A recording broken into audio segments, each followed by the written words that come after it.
কৃষকরা কোনো সুযোগ সুবিধা পায়নি। এবছর আলুর দাম এক বস্তা আলু 150 টাকা, কেউ 130 টাকা। আপনারা দেখছেন বাংলার আওয়াজ। আজকে আমরা ইরপাড়ার ঘোষাগ্রাম থেকে প্রচার শুরু করেছি। এখানে বেশ কিছু কৃষকের সঙ্গে কথা বললাম। তারা সবাই পরিবর্তন চাইছে, কারণ কৃষকরা কোনো সুযোগ সুবিধা পায়নি। এবছর আলুর দাম এক বস্তা আলু 150 টাকা, কেউ 130 টাকা। 15 বছরে সরকার একবার কৃষকের দাম বললো। এই কৃষকদেরকে নিয়ে আন্দোলন করে নন্দীগ্রাম আন্দোলন করে নবান্নের 14 তলায় গিয়ে বসেছে। আর উনি একজন মহিলা মুখ্যমন্ত্রী হয়ে মহিলাদের পরিষেবা দিতে ব্যর্থ, যার জন্য সবাই পরিবর্তন চাইছে।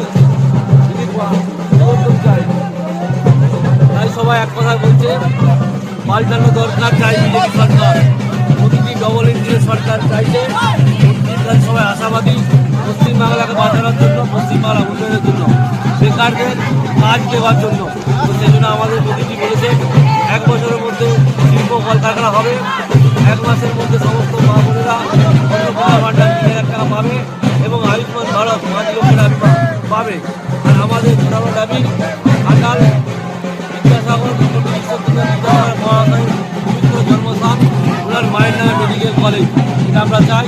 এলাকার সর্বত্র আমরা প্রচার করি। এবছর আলুর ফলন বৃদ্ধি হয়েছে, সেই কারণে দাম কম। তার সাথে বাইরে যাচ্ছে না আলু, সেটাও একটা চিন্তার বিষয়। আলু চাষিদের মাথায় হাত। সেই কারণে ঘাটালের বিজয়ী বিধায়ক শীতল কপাট ভোট প্রচারে গিয়ে আলু চাষিদের সাথে দেখা করলেন।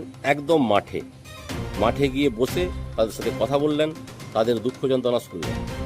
ভালো থাকুন, সুস্থ থাকুন, বাংলা দাবায় দেখে থাকুন। আমি নকিবুল ইসলাম, ধন্যবাদ।